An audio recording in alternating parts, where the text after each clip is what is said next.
Hello दोस्तों, ये है अपनी बजाज प्लेटिना 2018 मॉडल और इसको 8-9 साल हो चुके हैं। 8 कंप्लीट होगी, 9वीं चल रही है और जल्दी ही 10वीं लगने वाली है। जनवरी के महीने में 9 कंप्लीट हो जाएंगी तो 10वीं लग जाएगी। तो भाई 10 साल अपने इसको चला लिया और अब 5 साल रह गए हैं। अगर आपके पास में बाइक है तो हर बाइक का एक ऐसा टाइम आता है जिसमें आपको ये डिसाइड करना होता है कि हमें यही चाहिए या फिर कुछ पैसे और लगा करके एक नई बाइक ली जाए। तो ये अगर आपने फ़ैसला सही से नहीं लिया तो आपको बाद में शायद पछताना पड़े, तो उस चीज़ का रिग्रेट ना हो, इसलिए आपने ये वीडियो बनाई है। दोस्तों, अगर मैं आज इसको सेल करता हूँ तो 28 टू 30 के अप्रॉक्स आराम से ये चली जाएगी और उतने में मेरे को एक नई मोटरसाइकिल का डाउन पेमेंट भी निकल के आ जाएगा। लेकिन अगर 5-6-7 हज़ार इसमें लगा दूँ तो आने वाली जो 5-6 साल हैं, इवन 10 साल भी ये मेरे को प्यार से कटवा देगी।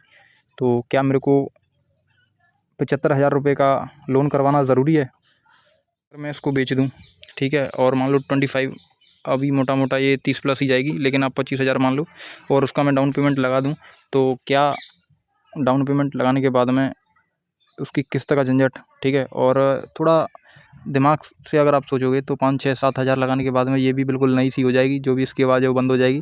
इवन 100 सीसी की अगर इसको निकाल करके आप कोई बड़ी अपग्रेड करना चाहते हो तो वो आपके लिए अच्छा है। आपकी डिसेंट सैलरी है तो भी आपके लिए अच्छा है, अपग्रेड कर सकते हो। लेकिन इसको निकाल कर वही 100 सीसी की बाइक फिर से लेना, ये बेवकूफ़ी होगी। मेरा ये मानना है कि अगर आप अपग्रेड कर रहे हो तो कर सकते हो, लेकिन वही सेम 100 सीसी की बाइक लेना फिर बेवकूफ़ी है। क्योंकि अगर इसमें भी आप वही एक पॉइंट आता है कि अगर आपने नई बाइक ली है तो ना बेच करके और सेकंड हैंड बाइक ली है तो एक सही टाइम पे उसको निकाल दो। क्योंकि सेकंड हैंड बाइक का आपको पता नहीं रहता कब क्या हो जाए, लेकिन जब कि आप नई बाइक लेते हो तो आपको सारी चीज़ पता रहता है कि इसमें क्या-क्या हो चुका है और क्या-क्या होने वाला है। आपको सारी चीज़ें पता हुई तो आप आने वाली समस्याओं को एक बढ़िया तरीके से हैंडल कर पाओगे।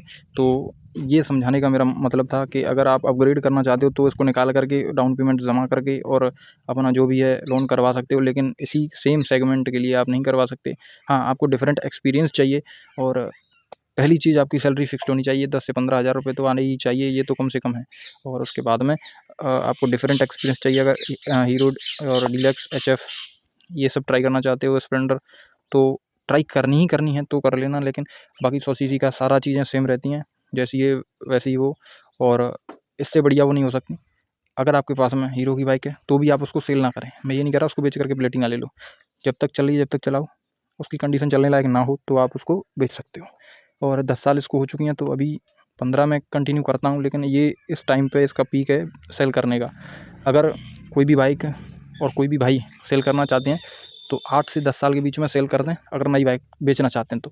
नहीं तो उसको पूरा स्टेशन तक चलाएँ, वो एक अलग है। बाकी वीडियो समझ में नहीं आई हो तो कमेंट कर देना, वीडियो अच्छी लगी हो तो लाइक कर देना, चैनल को सब्सक्राइब कर लेना। थैंक यू फॉर वॉचिंग, धन्यवाद।